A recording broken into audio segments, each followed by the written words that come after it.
White, white. Ang ginagawa mo dyan, ha? Ang ulit ka dyan, ha? Mabuti natin yung charger ko. Naka-charge cellphone ko, eh. Aray, tainga ko yan, ha? Hi, White. White, dito ka lang. Huwag ka alis. Yan, dyan ka lang. Saan punta?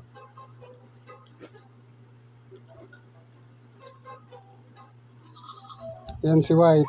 Dalawa naming ibon yan. Ito si White, medyo maamo na to. Pero yung blue namin, ayun o, sa kulungan niya. Ilap pa siya.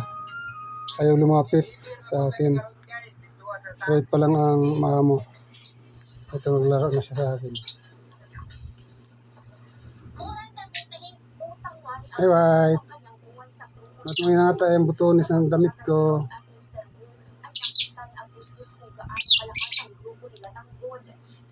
Inggit si Blue, oh.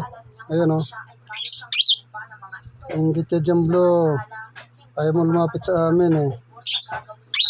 Halika dito, Blue. Halika. Lapit ka dito sa amin. Ito si White, oh. Saan ka na papunta? Lalo na kapag naaalala niya ang kalupitan ni Rigor, kaya ipaparanas ni Tanggol kay Rigor ang impyerno. Samantala, dahil wala na si Olga, ay wala si Blue, mailap pa eh. Ang mga balakid sa kanyang pagpapanggap.